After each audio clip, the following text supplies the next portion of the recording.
When a cell is first formed, it goes through a series of changes whereby it grows and differentiates, and in some cases will get ready to divide to make two new cells.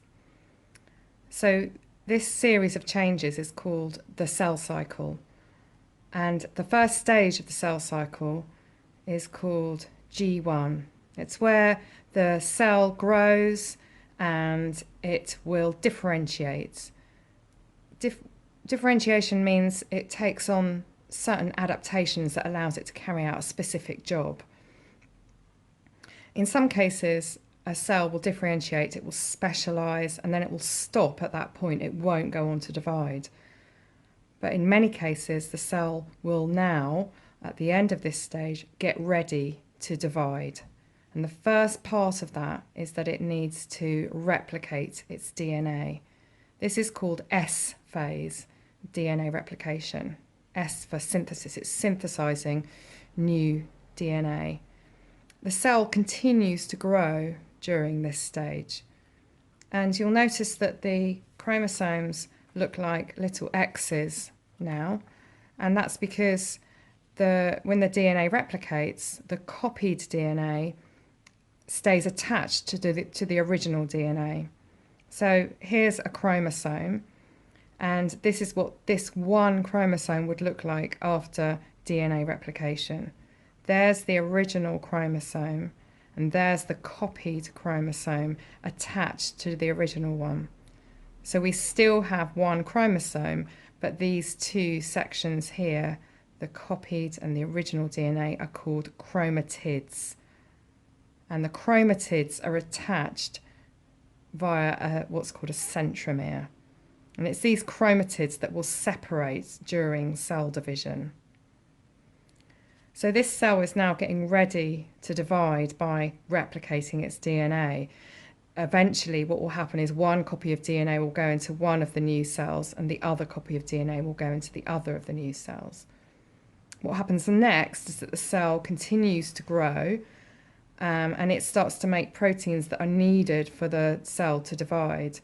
And the proteins that are needed are called spindle fibers, and they're made of what are called microtubules, types of proteins called microtubules. Now, these three stages, G1, S, and G2, they are collectively known as interphase. Once the cell has gone through all of these getting ready stages, if you like, it's getting ready to divide, the interphase stages, then it can divide. And you notice that we have now two new cells that look the same as the original cell. So this cell division might be mitosis, for instance, in which case the two new cells are identical to each other and identical to the original cell. We say this is the parent cell and these are the daughter cells. When these daughter cells are formed during cell division, it's these stages of cell division that allow the rearrangement of the chromosomes and the separation of the chromatids. So what happens with this pair of chromatids is that they get separated and one goes into one cell and the other one goes into the other cell.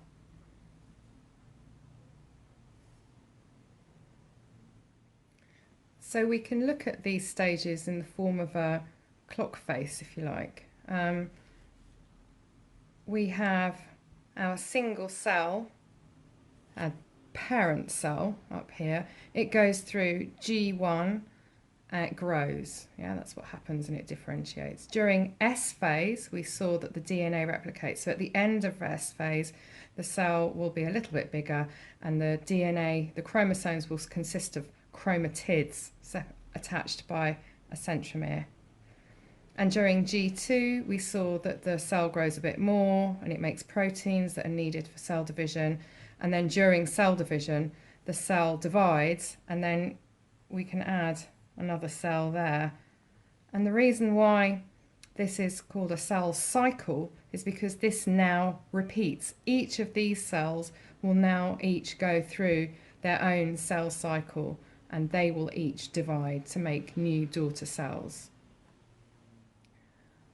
if the whole cell cycle was 24 hours, say, this stage might take about 11 hours, and the S phase would take maybe about 8 hours, and this would be about 4 hours. And so the cell division would take only about 1 hour. So we know that the volume of the cell changes during the cell cycle, and we know that the amount of DNA changes during the cell cycle as well.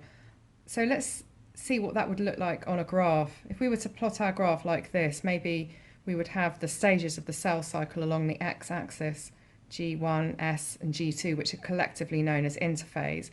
Then this bit would be cell division, and we would have another G1 indicating the start of another cell cycle. And we know from the previous part of the tutorial that these stages are actually different durations, but for simplicity's sake I've shown them as the same duration on the graph. And then along the y-axis we've just got an arbitrary unit number. Yeah, so let's have a look and see what would happen to the volume of the cell if we were to plot that onto a graph like this. So we know that during G1 the cell grows, and that's shown here. We know that during S phase the cell continues to grow, as well as doing some other things, and during G2 it continues to grow. So it's getting bigger and bigger and bigger all the way through the interphase stages. And then as the cell starts to divide, what happens is the chromosomes rearrange themselves, but the cell stops growing. And then eventually, at the end of cell division, during a stage called cytokinesis, the cytoplasm splits and the larger cell splits into two smaller cells. And so the volume of the cell would go down. And then if we enter a new cell cycle, each of these new cells will enter a new cell cycle, and each of them will start to grow during the first stage of the next cell cycle. Let's have a look and see what that would look like for the amount of DNA. So we know that during G1 the amount of DNA stays the same, yeah, so that would be a level line. But during S phase the DNA replicates and each chromosome becomes a pair of chromatids. We've still got the same number of chromosomes, but we've doubled the amount of DNA, and so we would go from 2 arbitrary units in this example to 4. We're doubling the amount of DNA. Nothing happens to the amount of DNA during G2. It stays doubled, yeah? And all the way through cell division, the chromosomes are rearranging themselves, and then eventually when the cell splits during cytokinesis, one cell will receive half the DNA and the other cell will receive the other half of DNA. So the DNA amount goes back to what it originally was in the parent cell.